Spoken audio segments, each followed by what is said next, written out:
and welcome to the Missile Dropkick Association Wrestling Podcast. I am your host, the one with the gift of gab, the mouth that keeps on running, Yoda the Bard, and to my right, as always, Mr. Fury. Could you introduce yourself to the fans? Yes, sir. I liked your intro. You were gonna go from like the mouth from north to south because you know you're from the south, and we're gonna get into all that in Yes, a sir. minute. Yes, sir. Give a full introduction to everybody. But I am the one, the only, the magnanimous. I can't even be from a single city because I'm actually from the entire county, Washington County zone. Ryan Fury. Welcome in, welcome in. Welcome to everyone. And I would like to say thank you to all of the institutions that have allowed us to come together to give you a little bit of a briefing on who we are and why it is that we are coming to you today, and also to give you a full lineup and roundup of what has been happening inside of Missile Dropkick Association. Yeah, I mean, kind of jumping right into that and diving into the situation. It was kind of a cool thing coming here and being a part of Missile Dropkick Wrestling Association. Um, some guys who are watching, some of the older heads, they're gonna know who I am. They've seen me around. Some of the younger heads, they probably won't. We're getting on about 16 years before the show back in September that I decided to step away from the business and spend time cultivating my family and taking care of my children. And so, when the MDWA leadership called me and gave me this opportunity, they said, "Hey, we need someone to cut commentary for our shows." I was like, "Yeah, let's do this." And that kind of lines into how we got here. Yes. Because as soon as I said yes, they go, "Oh, by the way, the guy that was supposed to work with you is not going to be there." And my brain goes, "Oh, I'm not doing this alone." And the first thing I do is call my best friend, my brother, Yoda the Bard. Thank you. And we've spent now, I feel like, almost a quarter century at this point. It has been nearly 25 years that we have been talking into microphones across this beautiful United States of America, cutting promos on anything and everything, doing tours, eating bad road food. I mean, it is true. It's like, I remember, back when we were still working after parties at Demph before it stopped being Demph. Before it became the Movement Festival. Yeah. Right. Years ago. And then the first Umicon that you did. Yes. And so, like, it's been this crazy, quarter century journey that we've had doing all these really cool things.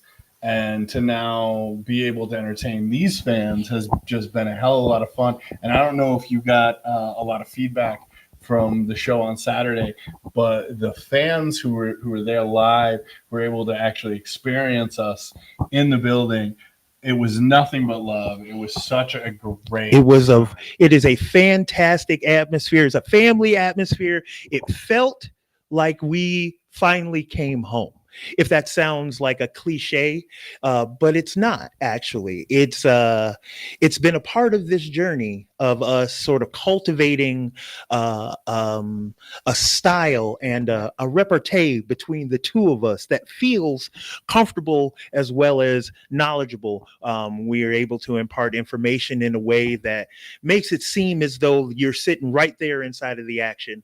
And the people who were there were so supportive. They didn't know who I was from Adam. There were a lot of people that were wondering, like, who is that guy in those Hawaiian shorts? And then they hear me on the microphone. They hear the way that we interact. They know that we are here to make sure that this great sport of professional wrestling is given to you live, to the fans, in the best and the most professional way possible. Right. And I mean, and what I loved about that, and what's been so fun with this is, like, it's kind of like these microphones now. Why are we doing this? Normally you there's a guy in the corner holding a big stick with a boom microphone pointed down on us, and they're like, oh well, where's that guy? And like the truth is, like, we've been MCs for so long. Like, this is the most comfortable state for me and him. Look at it. You can even see. Look at the match grip. Right. I mean, it's just this is where what we do and how we do it, and like, but it was so cool. Like the call came at the beginning of September. They talked to me about it. I worked some numbers. Things were good. Then the other guy dropped out. Me and you talked. We worked some numbers. Things were good. But I agree with you. I totally agree. It felt like coming home. It felt like we hadn't MC'd not only not together, but in a very long time. In a very long time, yes. I've spent a lot of time doing other things and pursuing other goals and hobbies, and you've spent the last decade just being a DJ. Just you stopped MC work altogether. I stopped all of my MC work altogether for probably about 11 years. Yeah, in order to sort of pursue the other side of the game, being a DJ, and that was it's pretty lucrative. It was pretty successful. I got to see a couple more continents than I didn't get a chance to see before, and I got to be in a position that some of my DJ idols had held. I got to hold that position for longer than even they did, and I'm very grateful for all of those opportunities. But this was always my calling. Like, we were always supposed to talk. What I'm saying?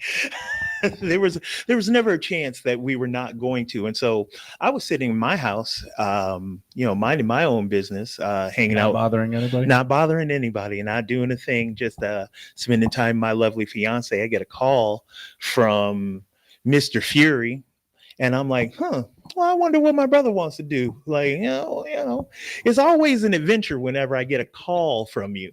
Like, if you text me, you just let me know something. We're doing something. But like, when you give me a call, I'm like, well, I'm going to end up someplace. Well, let's see where we go. He calls me and he's like, so do you want to do play-by-play for a wrestling show? And I was like, well, I got to blow off the dust, but I got a little dust to blow off. You know what I'm saying? I can make that happen.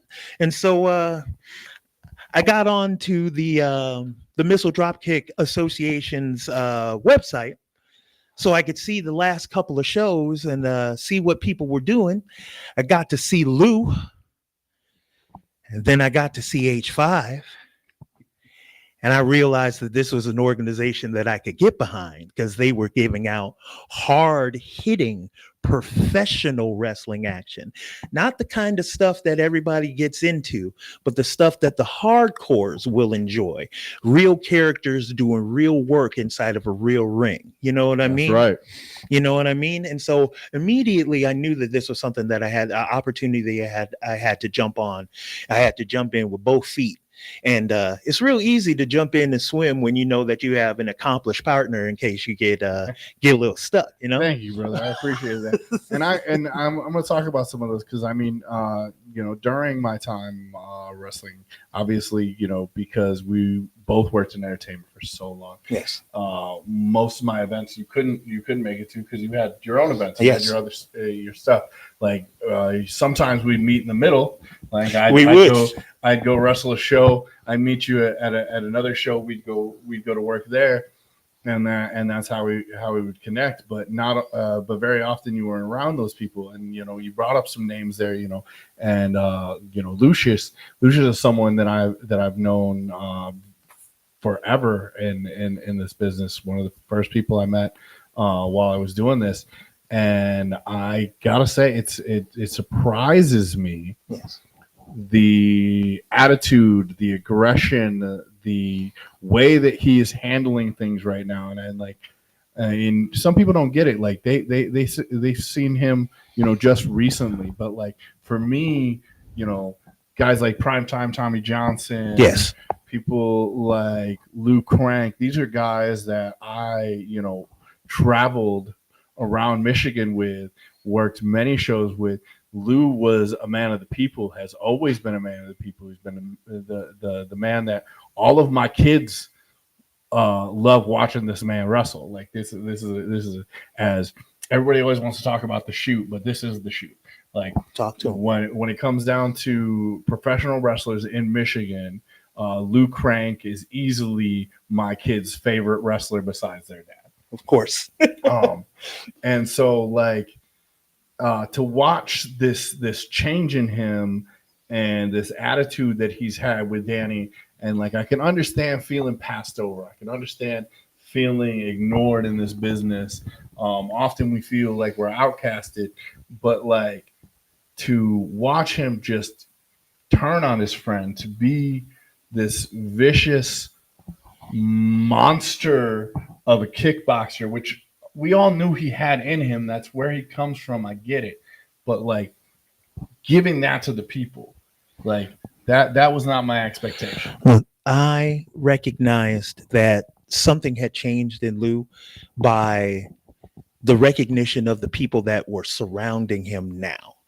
The Bradford exchange, being surrounded by somebody that had that kind of skill, that kind of passion, that kind of energy, that kind of power, and then utilizing the snake being subtle, moving to the inside. You could see how he had subdivided himself from his friends in order to try to gain something that he felt like he was missing. And the one thing that I need to say, and like this is just me talking directly to you, I don't know who else is listening, but he didn't need that.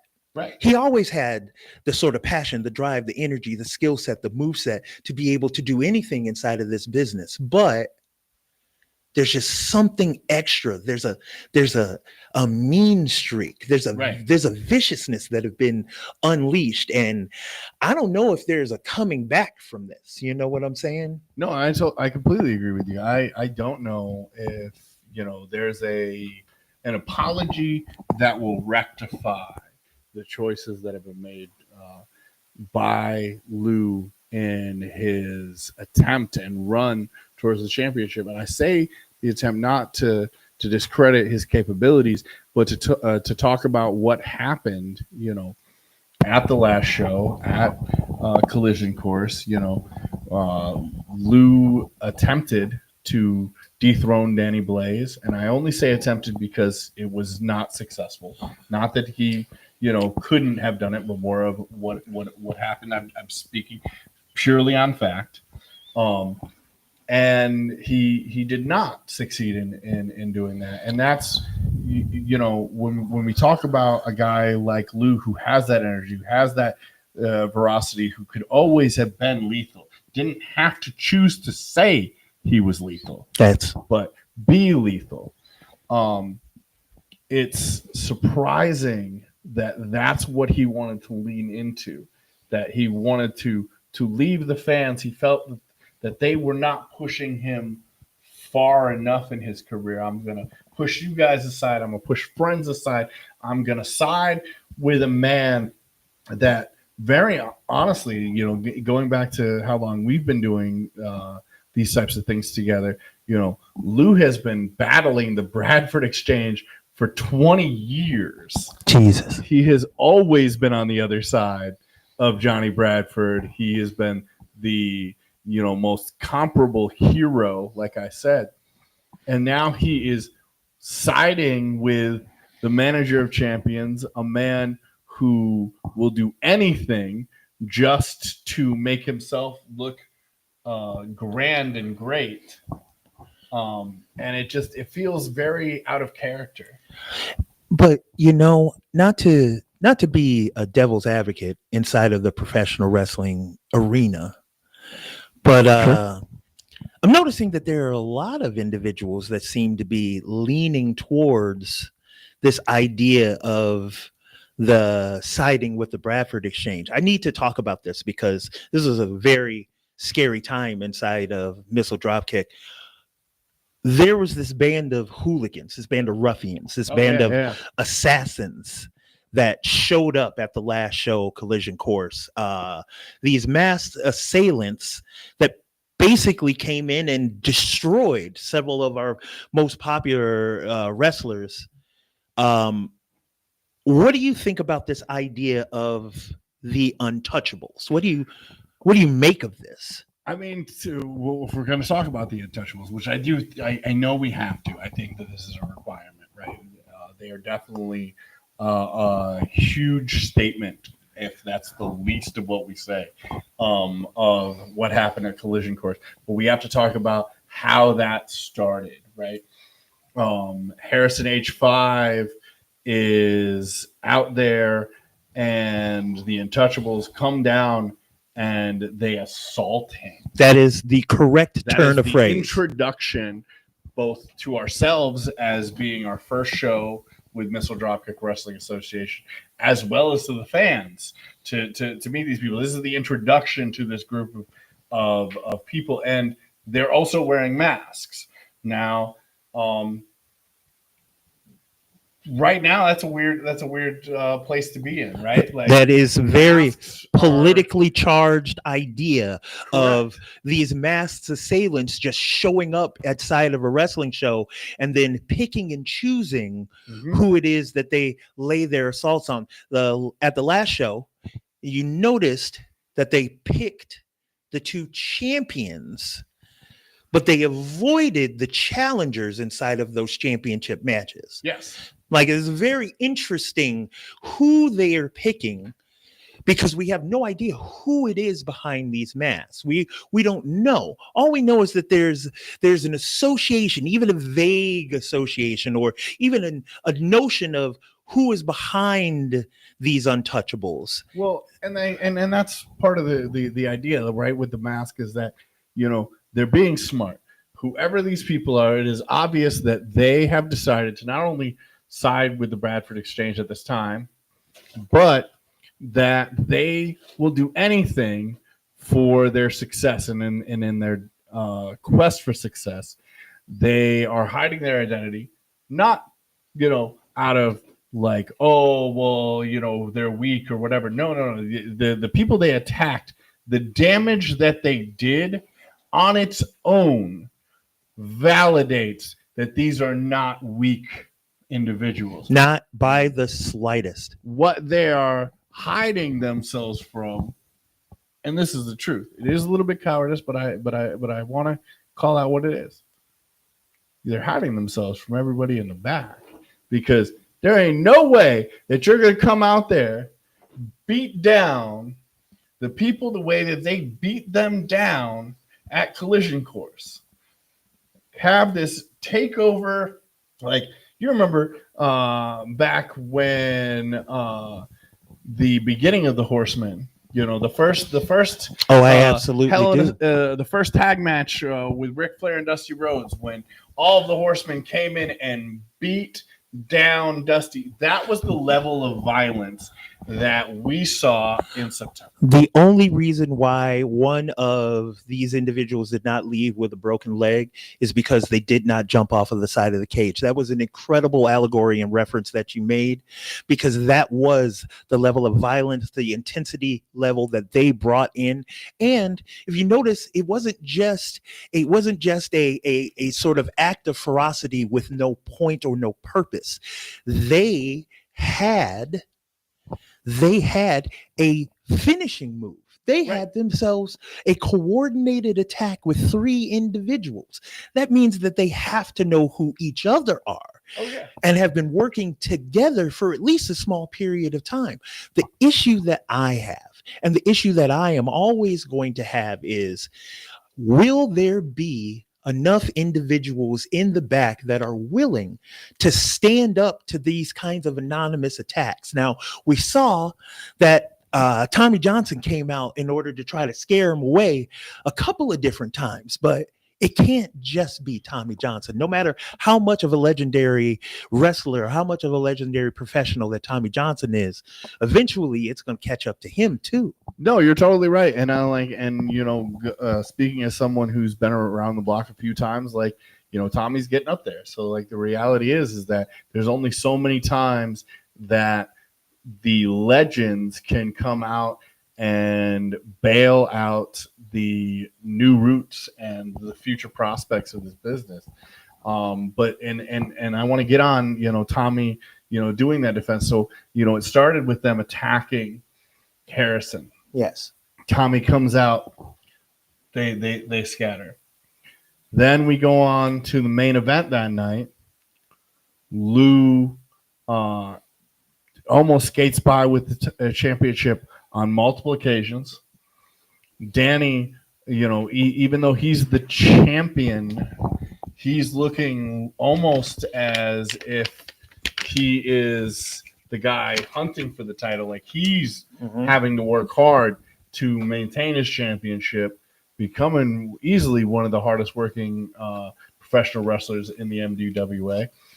And he gets the win. He finally beats everything that the Bradford Exchange is doing, and only to get 5 seconds of holding his belt up in the air and saying that he's champion before he gets the hell stomped out of him by these untouchables.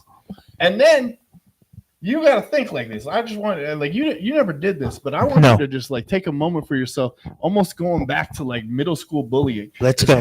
Have the spot of like you are leaned up against that corner, like a kid being pushed into a locker, and you're looking at the distance, and you see one of your good friends coming to get you, coming to save you, and before he can even touch you and help you back up, he gets the hell beat out of him when Harrison H5 came out to get his comeuppance and to save Danny Blaze. And all of this continues until Tommy comes out hurt from his match with Chishuk, not feeling great. Older bones, it takes him a minute to make that run, but he's coming down the line with that steel chair ready, and then they finally scatter. And then you ask me, who's going to stand up? And I have already been on the phone with our lovely proprietors here at the MDWA and management, and we know for a fact that on November 9th, at our next show at the Tipton, it is going to be the Untouchables versus Primetime Tommy Johnson. This is a Harrison announcement. H5 and the MDWA champion Danny Blaze. 3-on-3 6-man tag. That is going to be a fantastic match. If we could keep the interference of the Bradford Exchange to a minimum, I have no doubt inside of my mind that all three of those individuals want to get their hands on the Untouchables. The issue that I have, and I feel like this is something that we glossed over just a little bit. Mm-hmm. We don't know who those Untouchables are. They could literally be any of those people. And I didn't want to bring this up too early, but you know me, I'm a student of the game. I've been watching and learning and reviewing and commentating on professional wrestling since I was 18 years old. I'll turn 50 next year. Right. There have been too many times inside of this business where the enemy comes from within. And I don't want to float this out, but since it's just us talking, right? Yeah. Tommy came down twice to sort of stop this thing. And, there's been a lot of people that have been speculating for a long, long time about Lou being a forever good guy, being one with the fans, being someone that held the fans high. And now you're looking at Lethal Lucius. Mm-hmm. I don't want to cast aspersions against anyone, but we do not know who this is. And it's that kind of fear that I feel like is gripping the locker room right now, because who do you trust? Who can you trust? I mean, we know for a fact that it's not Lou, because Lou was in the ring. We know it's not Lou. During the last we know it's assault. not Lou. Now, as for who it could be, that's a great question, but let's also talk about that for a second. Let's do it. So one of the things that's very different that I think people forget about what independent professional wrestling looks like versus, some other more highly televised wrestling events can be, is that it can literally be anybody. You never know. We talk about guys like Devon Dudley was in a mask at one point. Guys that are currently not on contract like Doc Gallows. I mean, we also didn't see the Working Man. And the Working Man had just wrestled for a number one contenders match right before that, against King Bling and Y2K. Wait, TJK, get it right. TJK. I want to make sure that I get that right. TJK. TJK came out, cut a promo. He talked himself into a corner. King Bling came out, decided that he wanted to interject himself inside of the idea of this Twitch championship. And then the Working Man joins them, turns it to a three-way. Working Man wins. I don't see the Working Man again for the rest of the night. Right. He could have just been, no. I want to make sure that all of our fans that are out here watching know that this is purely speculation between two old wrestling professionals. This is no way indicative of anything that is happening inside of the locker room here at Missile Dropkick Wrestling Association. But since we are paid to speculate, that's true. It should be noted that Cha-ching. It should be noted that is the kind of division that the Bradford Exchange wants us to brew. Right. Oh, and I believe that that's the type of division that we're seeing. Like people, the followers and the fans of MDWA, and that's to say that, like, we're having those same conversations because we are fans. We're fans of the work that we're doing, as well as the work that we get to see when we're out there commentating all of these great moves and great performers for you. But at the end of the day, like, that is a great question. Like, is it this? Is it, someone like Miles Vontaine? Miles has wrestled for Missile Dropkick Wrestling Association for quite some time, but he was conveniently not at the show. Oh. There's guys like the Duality who are also conveniently not at the show. Who else could there be? There's a lot of people that it could be. What we do know is that these three men are going to be in a match where Danny Blaze, Primetime Tommy Johnson, and Harrison H5 can get their hands on them. And if you can get your hands on somebody, you can get your hands on their mask. And if you can get your hands on someone's mask, we can finally figure out who at least one of these untouchables are. And if there was one individual inside of Missile Dropkick that I would be terrified of them getting their hands on me, it would be Harrison H5. He took the brunt of the Untouchables assault last time, and I know that he is going to want to get some sort of retribution against these men, either one or all three. Danny also took a hellacious beatdown from the likes of the Untouchables, and I know that match is going to be heated. It's going to be powerful, and we might even get a reveal of one of these Untouchables. So if you're out there watching, you want to make sure that you come through November the 9th for the next live event, because we just are getting started and a mystery is starting to unravel itself. And before I get into a deeper question and a deeper mystery there, I want to call that out. So you're not only correct, but you're 100% on the ball. So to support not only the Federation, but our work to show that, you guys are appreciating what we're doing, you need to go to missiledropkickwrestling.com/tickets/November/Ryan-Yoda. Everyone knows how to spell it. YODA. Just like Star Wars. Just like Star Wars. And once again, that's MissilDropkickWrestling.com/tickets/November/Ryan-Yoda.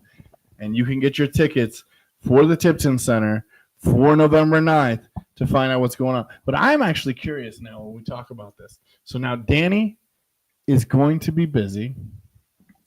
What is Lou going to do? What are the Bradford Exchange going to do? So here's what I always assume. Nefarious moves by nefarious movements, right?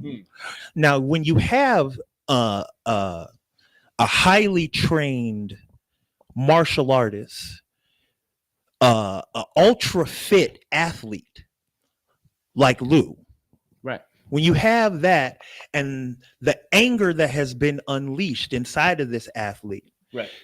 You literally have a pit bull that you have let off the chain, and he's hungry for blood. He's thirsty to get back in. I am definitely worried about Lou's next opponent. And then going back to somebody who has some meat on the bone, something to still chew up, that is also, I think, equally going to be upset and bothered by this large main event, which I think for the people, the management and Missile Dropkick Wrestling Association, they're doing for the people. This match is going to be great. For the people, this match is going to be great. For the people who are now not able to try to take the titles of the champions here, like Dave Kitch, who is the number one contender for Harrison H5's championship. Yeah. Dave Kitch is going to be very upset. I don't know how he booked himself out of that number one contenders match for the main event. Yeah, and it makes you also question, does that, where's his standing right now? Obviously he was the general manager of the MDWA, but now, aligning himself with the Bradford Exchange, aligning himself with Lethal Lucius, the fact that he's now somehow, outside of the picture for the number one contendership that he already has won 2 months back, makes me question, how do maybe the rest of the management feel about Dave right now? When you stop and think about it, we saw Dave over and over and over and over and over and over and over again at Collision Course. You think that he's not going to take the opportunity to interject himself with the kind of power, with the kind of influence that he has? I mean, without knowing, it might just take to sign a quick paycheck, and you got yourself a group of untouchables that'll be able to interject themselves into any match.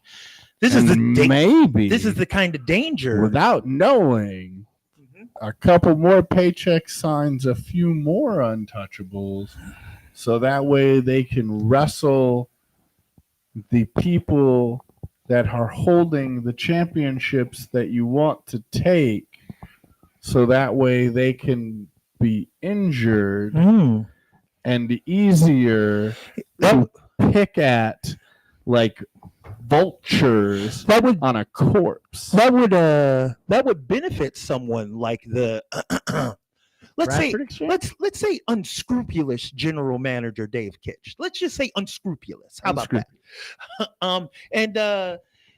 That's one of those things that you have to remember, that we have so much action, so much intensity, so much story inside of Missile Dropkick right now that you definitely don't want to miss the next show. You need to make sure that you get those tickets and you get them early so that you can make sure that you take part in all of this action. Yeah. I mean, we have to think about it. We have to talk about it. We have to jump on it every time. And as you brought up the working man earlier, we brought up as a potential scenario, the working man is going to be working. That's what he does. He is the current number one contender for Evan Encore's Twitch championship. So there is always that potentiality that as these matches are booked, and as we hear the card rolling out, as we roll towards November 9th, that the working man is going to get his hands on Evan Encore. And I just want to say, Evan Encore, it looked great at that show, but I don't know if I want to see the working man get his hands on that young boy. Look, that young man. 'Cause I don't think it's going to go well for Evan. Look, that young man, Evan Encore, is a fantastic athlete, an amazing talent. I don't like his attitude. Sure. I don't like his attitude. But then again, I'm an old man. So, there was a level of respect for the way that we did things around here. Yeah, but you got to. I cut you off right there. I'm sorry. We're going to drop the respect right off that. Oh, so Lord. hold up. So the problem with that statement is that our generation didn't get any of the respect. We were demanded to hand over the respect, and then on top of handing over the respect, we got nothing for the work that we did. So I completely understand Evan Encore and people like TJK, going out there and giving their confidence, their skill, talking about what they've done because they've been successful at it. I mean, this is the Twitch champion we're talking about. You can dislike his attitude, but his accomplishments are plentiful. Well, see, that's just it. See, a man should stand on his laurels and his business. He should not have to demean himself or the great people that come in that pay for his salary, his wage by paying for tickets. He just showed me a little bit too much of that attitude, but you can't take away from the talent. You cannot strike any of that talent. But then when you think about that, if you take away that attitude, is it the same performer? Is this guy going to be as successful? You look at people like Mike Tyson, you look at people like Chuck Liddell, you look at people like Rampage Jackson, Tito Ortiz. It was the attitude that not only brought them to the dance, but made them the megastars that they are. You know what? This is the reason why they have us have these discussions, is because you bring forth insight that I don't have. And I like to just remind you that there was a lane at some point where it was just hard work, where it was dedication to the craft, where it was doing the right thing at the right time, showing up on time with your lunch pail, opening it up, and then going to work. And that's the reason why the working man being the number one contender for this Twitch championship is going to be such a fascinating opponent for Evan. No, I totally agree with you. I think that's a great point, that the working man is definitely going to be an interesting. And I also think that if he does win it, it will be an interesting view for geriatrics. This old man winning this very... Will you stop? I'm sorry, man. But it's a true statement, though. Like, I'm not trying to disrespect. I'm just calling what it is. This is a very technological championship here. We're talking about this Twitch, and this older gentleman, as I am also an older gentleman. You can see the grays. Is going to attempt to take this young blood's championship, and it's not just the champion that's a young blood. The title itself is a young blood championship. The idea of having something like Twitch is such a young blood movement. This was stuff that we did not have back then. We're talking. Imagine. I left the business in 2009. YouTube was like what, 3 years old? 3 years old. Like this is not something that we had that was justifiable in a way that we could do some cool stuff. And like now we are making titles, running into the scope of being able to get it out to the people. That to me is tremendous. It is. It's a wonderful time to be a professional wrestling fan. I truly marvel at the access that we all have. I mean, right now we're doing a podcast right here. We're letting everybody know about the comings and goings inside of Missile Dropkick Wrestling Association, which is one of the best things that we could have possibly done with a Saturday afternoon, is to let people know the goodness and the pleasure and the joy of the sport of professional wrestling. Oh, definitely. I believe this was totally worth our time. Everything that we've been doing has been so awesome, and I appreciate the Missile Dropkick Wrestling Association management for giving us this opportunity to talk about things. It's been a long time, but it feels good, and as you said, it feels good to be home. And I think the home that we're talking about is not just here with these people. It is back to doing what we love, which is entertaining. Which is entertaining the people and making sure that the people know where the highest quality of entertainment is coming from. And that is Missile Dropkick Wrestling Association. We are doing amazing things. There are amazing things happening inside of this. The work is incredible. The action is phenomenal. The characters, the splendor, the costumes, all of the things, and that hard-hitting wrestling action that I know that a lot of people are always looking for. Big meat banging big meat. Big meat banging big meat, if that's what you're looking for. If you're looking for something fun to do with the family. Flippy stuff? Oh, yeah, we got flippy stuff. We definitely do the flippy stuff. But more to the point, if there is a kind of wrestling that you enjoy, if you like hardcore business, if you like a little bit of that old school flair, if you like real combat on combat, if you need somebody that's just butt and shoulders, hell, there's even a skinny dude with colorful dreadlocks that's going to make you want to throw stuff at him in the inside of the ring.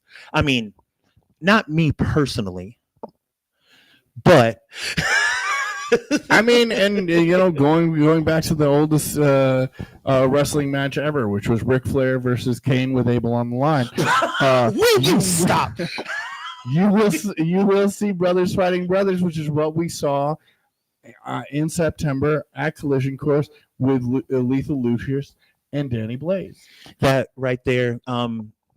Truly, if you get a chance to watch the replay at all, if you get a chance to go back and check it out on the YouTube channel, it is truly, you can feel the intensity from the moment that the introductions start for that match. Yes, sir. And if there's one key watch back that I would say from the last show, Collision Course, that would be the match that I will want to watch back. And having watched it back, I watched it back a couple of times. Look, I'm an old tape trader. I'm an old wrestling guy. You can tell that a match stands up if you see it live and then you go home and watch it on tape. I got to sit and watch it live and feel the heat and the intensity coming from the crowd and the sound. And then I got to go home and actually see what it is that they were doing inside of that ring. And when I tell you that Missile Dropkick is putting out some of the best professional wrestling in North America and in Michigan right now, I'm saying that from a seat of authority. I'm not just talking out of my ass. No, yeah. I mean, excuse my language. That's how we started. The old school ECW tape trading, the New Japan tape trading, the All Japan tape trading, the stuff that taught some of our favorite wrestlers, right? And so, once again, I just want to call it out. I think we've got one match that is already out there with the main event on November 9th. But if you want to see premium professional wrestling in the state of Michigan, then you've got to come to West Tipton Academy on November 9th. November 9th. So you need to get on your computer, get on your smartphone. We've got them in our pockets now. It is not hard to do this. It is definitely easy. And if easy. you can't do it, call a niece, nephew, granddaughter, whatever. Have them grab the situation and load up the interwebs so you can go to missiledropkick.com/tickets/November/Yoda-Ryan. And look here, I think that's pretty good for what it is that we wanted to get accomplished today. Do you feel pretty good about it? You got any more valid points that you want to make? I do want to say one thing. I want to shout out just one individual. Mm-hmm. I'm going to call him my undercover star of the month. And that is a Just in Time. Okay. I wanted to make sure that I've been talking about this individual and giving this individual their laurels ever since I got to see them at Collision Course. And I wanted to make sure that I said that name out loud just a couple more times. Just in Time. He showed up. He came through. He showed me a moveset and an intensity that a lot of other people were not using. He was unorthodox for what it is that everybody else was doing inside of that ring. He showed heart. He showed fire. He showed tenacity. He showed an intestinal fortitude that you don't get to see with a lot of young wrestlers. And he looked as though that he was ready for prime time with a little bit of seasoning, a little bit of work, and hopefully beyond hope that he doesn't get too caught up inside of this sort of savagery of this untouchables thing that's happening. We could see a bright new star in the making. I completely agree with you, and I believe everything that you're saying. And actually, there was one last thing. I'm not going to name names. I'm going to do a different way. Okay. Here, but I want to bring up. There was a lot of people on the Saturday show who I feel like their internal records broke. And what I mean by that is they kept calling everyone idiots, specifically you. Oh. And I got to say that was the worst qualified individual. You are a scholar and a college graduate. You have the capacity and capabilities. And to be fair, you could outright most of these people in a lecture hall in 12 seconds with a small pencil. Absolutely.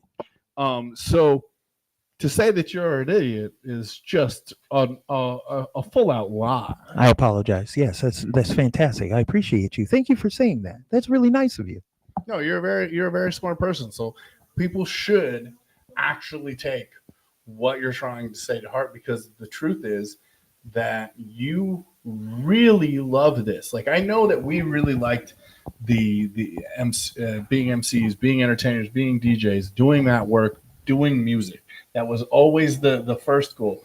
But like, this is a passion for you, and I knew that when before I even called you, I knew that this is something that you are still so fervently into, that you're going to be someone who's going to really tell this story. Well, at the end of the day, professional wrestling, being a sport, being an athletic endeavor that is accomplished with two individuals that want the same goal, which is to win, our job is to help communicate why it is that these individuals want this so badly to people who don't necessarily understand that kind of athletic endeavor. Story is all that we have. That's right. In order to communicate this. So the fists, the feet, the kicks, the jumps, the elbows, all of those things are powerful, but without an individual to sort of give you the reasoning behind the utilization of these things at certain times, the amount of strength and stamina and speed that it takes in order for you to be able to take the kind of punishment that these people put themselves through for your entertainment, it would be a disservice to the athletes, and it would be a disservice to the audience. So what I'm hearing here is that silent movies are not the best form of entertainment. Not anymore, but they can be. They can be. You can watch a silent movie, but if you have somebody doing color commentary over the top of it, you're going to enjoy that movie just that much more. Hey, Mystery Science Theater shout out. Hey. But once again, we're going to get you guys back into the action on November 9th at the Tipton West Academy. Go to missiledropkick.com/tickets/November/Ryan-Yoda. I know that like we're getting a little over here, and I gotta say I got some things to do. So I love you, but I'm gonna go home. Well, no, I understand. I also have a lot of tape study to actually. Like people don't think that I take this very seriously, but I'm going to go back and make sure that I do my tape study so that I can be fully prepared for November the 9th and make sure that we have the best quality commentary for the people who are going to be spending their money here from Missile Dropkick Wrestling Association. That sounds like a very valuable goal. So once again, to the people, this is Ryan Fury. And of course, the indomitable Yoda the Bard saying thank you. And if you need any more information, make sure that you tune into MissileDropkickWrestling.com. And we'll see you November 9th.